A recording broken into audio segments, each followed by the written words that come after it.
নমস্কাৰ বন্ধুসকল, আপোনালোক সকলোকে আমাৰ চেনেল অনুসন্ধানী মনলৈ স্বাগতম জনাইছোঁ। আজি আমি কথা পাতিম পৃথিৱীৰ আটাইতকৈ ডাঙৰ ৰেফ্ৰিজাৰেটৰটো অৰ্থাৎ ফ্ৰিজটোৰ বিষয়ে। আপোনালোকে জানি আচৰিত হ'ব যে এই ফ্ৰিজটো পৃথিৱীৰ বিভিন্ন ধৰণৰ উদ্ভিদৰ বীজবোৰ সংৰক্ষণৰ কাৰণে ব্যৱহাৰ কৰা হৈছে। আহক আমি ইয়াৰ বিষয়ে আলোচনা কৰোঁ।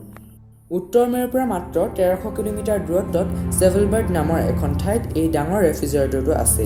কেতিয়াবা ভাবি চাইছেনে যে কোনো মহাপ্ৰলয়ত বা প্ৰাকৃতিক দুৰ্যোগৰ ফলত যদি মানৱ জাতি ধ্বংস হৈ যোৱাৰ উপক্ৰম হয় আৰু জীৱন ধাৰণ সম্পূৰ্ণৰূপে ধ্বংস হৈ যায় বা শেষ হৈ যায়, তেনেহ'লে কি হ'ব? ইতিহাসৰ পাতত এনেধৰণৰ বহুতো ঘটনা ঘটিছে। মানৱ জাতিয়ে যদি মহাপ্ৰলয়ত কোনো প্ৰকাৰে জীয়াই থাকে, তেন্তে মহাপ্ৰলয়ৰ পাছৰ সময়খিনিত মানৱ জাতিয়ে সন্মুখীন হোৱা সমস্যাসমূহৰ ভিতৰত প্ৰধান সমস্যা হ'ল খাদ্যৰ সমস্যা।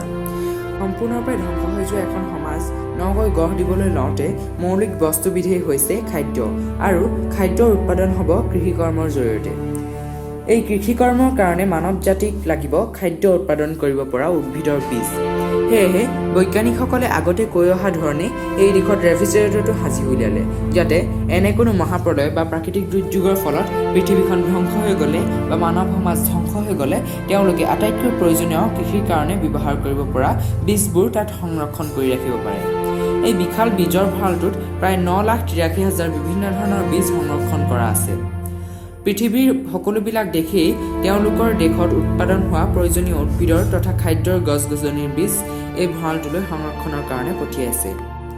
উত্তৰ মেৰুৰ পৰা আটাইতকৈ নিলগত হোৱাৰ বাবে এই অঞ্চলটো 12 মাহে উষ্ণতা শূন্যৰ তলত অৰ্থাৎ -4 পৰা -5 ডিগ্ৰীৰ ভিতৰতে থাকে। এনে স্থলত প্ৰাকৃতিকভাৱে এই অঞ্চল এনে সংৰক্ষণ কাৰ্যৰ বাবে অনুকূল। এই বীজৰ ভঁৰালটো পাহাৰৰ এটা টিলাৰ ওপৰত নিৰ্মাণ কৰা হৈছে, যাতে কোনো কাৰণত বৰফ গলি বানপানী হ'লেও ভঁৰালটো ডুব নাযায়। আটাইতকৈ মজাৰ কথাটো হ'ল যে যি অঞ্চলত এই ভঁৰালটো অৱস্থিত সেই অঞ্চলটোত কোনো ধৰণৰ ডাঙৰ উদ্ভিদ নগজে। এনে বৰফৰ পাহাৰ উদ্ভিদৰ কাৰণে উপযোগী নহয়। প্ৰশাসনিকভাৱে ছেভেলবাৰ্গ নৰৱেৰ অন্তৰ্গত কেৱল মাত্ৰ 3,000 বসতি আছে। ইয়ালৈ যাবলৈ কেতিয়াও কোনো ধৰণৰ ভিছা নালাগে।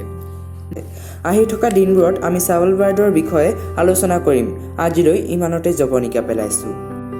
এনেধৰণৰ আশ্চৰ্যকৰ বিষয়বস্তুবোৰৰ বিষয়ে আপোনালোকে জানি থাকিবলৈ আমাৰ চেনেলটো ছাবস্ক্ৰাইব কৰক আৰু কাষত থকা বেল আইকনটো ক্লিক কৰক। আৰু যদি আপুনি ভিডিঅ'টো চাই ভাল পালে তেন্তে লাইক আৰু শ্বেয়াৰ কৰক। ধন্যবাদ।